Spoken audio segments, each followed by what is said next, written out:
early 13th century, Saint Francis of Assisi arrived near the Umbrian town of Gubbio, where unease lingered in the streets. Villagers spoke quietly of a wolf whose presence disrupted daily work, evening prayer, and the sense of safety once taken for granted. Saint Francis of Assisi listened to their fear without interruption, not as an authority demanding action, but as a brother receiving a burden. They described no myth, only vanished livestock, deserted paths, and a dread that followed them even into Sunday worship. Gubbio was a town shaped by church bells and shared devotion. Yet fear had begun to loosen its spiritual rhythm. When danger governs movement, even faithful habits hesitate, and a quiet fracture forms between trust, routine, and prayer. Francis recognized this fracture well. Long before wolves entered the story, his life of poverty, fasting, and reconciliation had taught him that creation often reflects human disorder, and that fear, when ignored, grows louder rather than smaller. Instead of urging weapons or defenses, he asked where the wolf lived. The question unsettled the people. Protection felt reasonable, but approach did not, especially when fear had already shaped the town's instincts and decisions.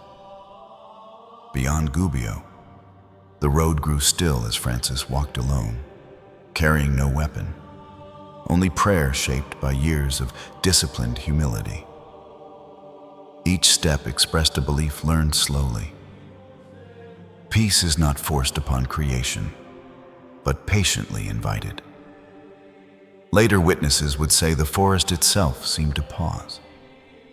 Francis did not shout or retreat. He stood as he often did in prayer, attentive and still, waiting for a response that could not be commanded or predicted. The wolf appeared not as a symbol, but as a living threat shaped by hunger and habit. Yet Francis addressed it as a creature accountable to God, a manner of speaking that quietly altered the balance between fear and authority. Such authority did not arise from innocence. It was formed through confession, penance, and long nights of prayer, where Francis learned that power rooted in humility can restrain violence without ever mirroring it. Those watching from afar sensed that something irreversible was unfolding, though no agreement had yet been spoken aloud. Fear had led Francis toward the wolf, but what approached next belonged to a deeper order. Francis spoke calmly, not to dominate the animal, but to name the harm it caused. He acknowledged hunger, fear, and broken order, yet reminded the wolf that creation is bound by covenant, not appetite alone. The wolf did not retreat. Instead, it listened, still and alert. Witnesses later struggled to describe this moment, unsure whether obedience or recognition had taken root. But something in the tension had undeniably shifted. Francis then made an unusual request, proposing peace rather than banishment. The wolf would cease its attacks, and the people of Gubbio would provide food, restoring balance through responsibility instead of fear-driven punishment. This proposal reflected Francis's long practice of reconciliation. Years earlier, he had learned that lasting peace requires shared burden, not a single victor, a lesson shaped by confession, forgiveness, and voluntary poverty. According to local memory, the wolf lowered its head and placed a paw into Francis's hand. No words were spoken, yet the gesture carried the weight of a vow understood by both sides. The return to Gubbio was slow and deliberate.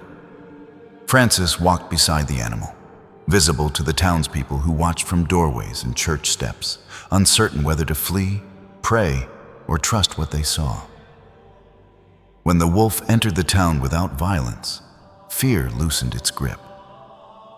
Bells still rang, prayers were still whispered, but the air felt altered, as though mercy had briefly interrupted an old pattern.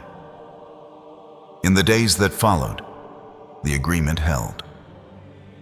The wolf remained near the town, fed by its people, no longer a threat, but a reminder that peace demands ongoing faithfulness. not a single dramatic moment. For Francis, this was not triumph. It was confirmation of a path he had walked for years, believing that obedience to God restores harmony where force only deepens division. Yet some in Gubbio wondered how long such peace could last. They had witnessed change, but sustaining it would require trust beyond fear, a question that lingered quietly in every shared meal and prayer. As weeks passed, the wolf became part of Gubbio's rhythm. Children watched from a distance, elders spoke cautiously, and shared meals resumed. Peace did not erase memory, but it softened the fear that once governed every step. Local accounts remembered this not as spectacle, but as testimony. The town understood that harmony had been restored through humility, not dominance, a lesson quietly preserved in church memory and retold without embellishment. Francis did not remain in Gubbio. As with many moments in his life, he moved on, leaving behind no monument, only a changed pattern of trust that the people would need to carry themselves. This departure reflected a deeper discipline. Francis believed grace visits briefly but works slowly, requiring continued prayer, confession, and restraint long after the moment that first revealed its possibility. In time, the wolf aged and died peacefully, according to tradition. Its end carried no drama, only the quiet close of a chapter that had taught Gubbio how mercy reshapes what fear once defined. For those who remembered, the miracle was never the animal itself.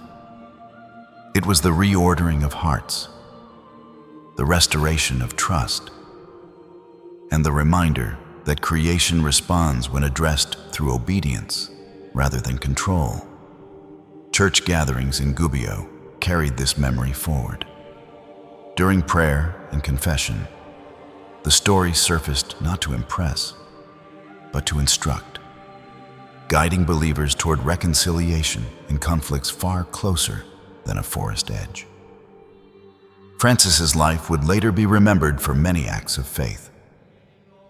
Yet this moment endured because it revealed the cost of peace, humility, patience, and the willingness to carry another's burden without certainty of reward. In an age shaped by fear and division, the people of Gubbio learned that holiness does not remove danger instantly. It teaches how to live faithfully within it, trusting a deeper order at work. The story closes without triumph, leaving a question rather than an answer. If peace could be chosen once, could it be chosen again?